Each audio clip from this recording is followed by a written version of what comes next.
El curso de las cosas se aceleró y complicó bastante el 23 de marzo.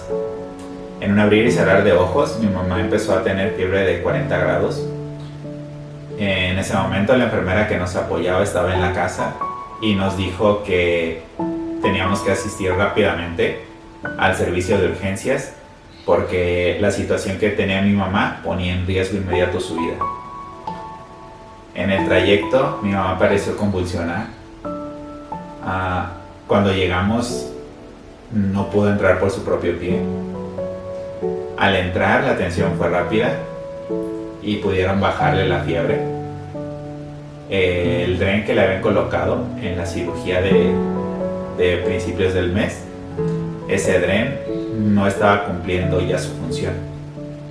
Y luego vino un golpe demoledor cuando uno de los médicos que estaba atendiendo a mi mamá pidió hablar conmigo y me dio a entender que si el dren, que al parecer estaba obstruido, no se destapaba, estábamos presenciando las últimas horas de vida de mi mamá. Me quedé afuera por unos minutos porque mi mamá tenía visita, pero cuando entré, ella notó inmediatamente que estaba raro y me preguntó qué tenía. Ella y yo habíamos hecho un acuerdo cuando aquella llamada del doctor en donde confirmaba que era cáncer y que yo se lo platiqué. Ese día hicimos un acuerdo de que cualquier cosa que me dijeran los doctores, sin importar qué tan fuerte fuera, yo iba a decirle a mi mamá exactamente lo que los doctores me dijeran. Y eso hice. Terminé contándole a mi mamá todo lo que me había dicho el doctor. Estábamos preocupados, pero teníamos confianza. No sé cuánto tiempo pasó, pero sucedió. El dren se destapó, tanto que el depósito a donde estaba cayendo la bilis se derramó. La indicación de los médicos fue que mi mamá permaneciera hospitalizada para mantenerla monitoreada. Y ese fue el comienzo de una travesía de hospitalizaciones que iba a durar 28 días. Del 23 al 4 de abril permanecimos en ese hospital. Mi mamá escuchaba y cantaba alabanzas.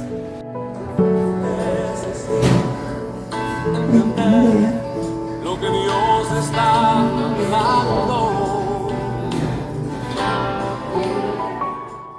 Pasábamos la mañana, la tarde, parte de la noche platicando de lo bendecidos que éramos porque podíamos estar juntos. Tal vez por la experiencia que tenía cuidando enfermos, mi mamá rara vez complicaba alguna situación. Trataba de hacer todo lo más normal que pudiera y hacerlo lo más sencillo que se pudiera para quienes la estábamos cuidando. Batallaba con la comida, ya sé que estuviera en ayunas por el tipo de dieta que le daban. También porque una de las consecuencias del padecimiento que tenía era que los sabores se distorsionaban para ella, pero no le reprochaba a nadie, no se malhumoraba por eso. Durante su estancia hubo un momento en el que sus piernas empezaron a hinchar y se le dificultaba caminar. Me acerqué con uno de los doctores y le pregunté si había alguna forma en la cual ellos pudieran revertir esa situación. El doctor me dijo que no, que era inevitable, que al contrario, sus piernas iban a hinchar mucho más, que no había una vuelta para atrás. Pero adelanto que semanas más tarde se pudieron deshinchar esas piernas y mi mamá volvió a retomar el estar dando pasitos, el estar caminando, el estar en movimiento. Con todo lo que vivimos en esos días, el ánimo de mi mamá no decayó, sus ganas de ayudar tampoco, y su gratitud menos. Te mando un abrazo, te quiero mucho. Aquí sigo en el hospital, pero mejorando día a día. Abrazos. Sabíamos que el 4 de abril nos íbamos a ir a Zapopan para la cita con el oncólogo y días antes mi mamá me pidió que comprara algunos chocolates, algunos presentes para darles a las enfermeras con las que coincidimos más tiempo y agradecerles con eso la labor que hicieron por ella. A pesar de que ya he visto muchas muestras de ese estilo con mi mamá, yo no terminaba por entender cómo Dios seguía obrando en ella para que, a pesar de la situación en la que ella estaba inmersa, se preocupara tanto por darle gracias a los demás por su labor. Llegado el 4 de abril, nos trasladamos a Zapopan con el oncólogo y ahí la situación se volvió mucho más compleja porque estábamos más retirados de casa y en un hospital X veces más grande que en el que estuvimos en los días anteriores. La cita terminó siendo una hospitalización y la espera porque le hicieran algo a mi mamá se volvió prolongada. Personalmente me sentía frustrado por la situación que estábamos viviendo, pero como lo dije, mi mamá transmitía siempre esa sensación de paz, de saber que todo iba a estar bien, y no solamente hacia mí, sino hacia las personas que estaban dentro del cuarto. En ese momento estábamos en un cuarto de terapia intermedia. Ella seguía cantando alabanzas, veíamos videos de alabanzas que se habían tocado en la congregación a la que asistíamos, videos que nos enviaban sobre los momentos en los que estaban orando por mi mamá para que Dios se manifestara en su vida.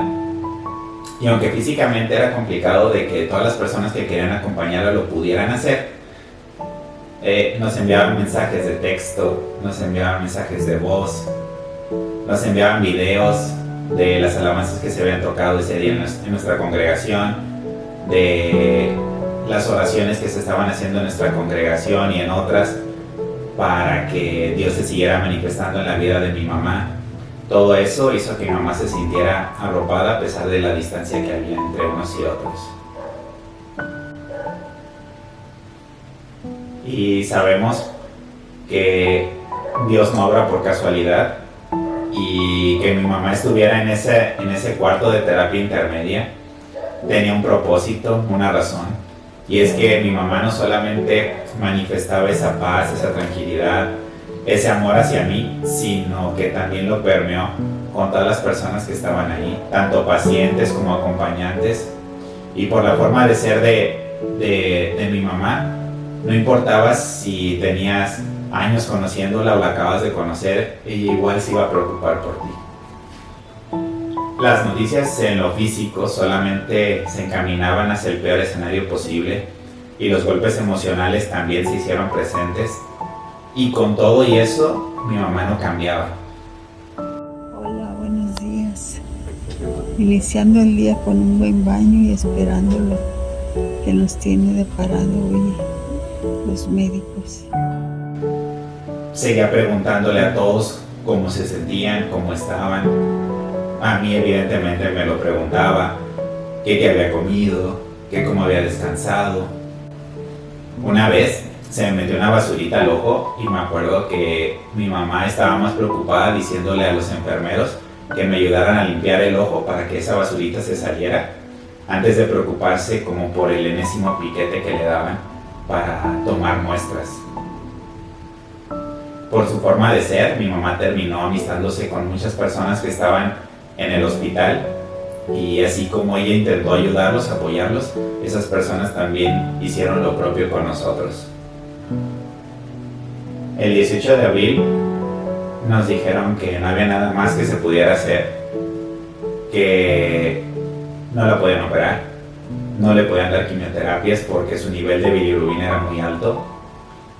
Se tenía que esperar a que el tren que le habían colocado al inicio de marzo y uno más que le pusieron ahí en Zapopan hicieran su función. Ya voy a entrar a que me pongan el catéter nuevo.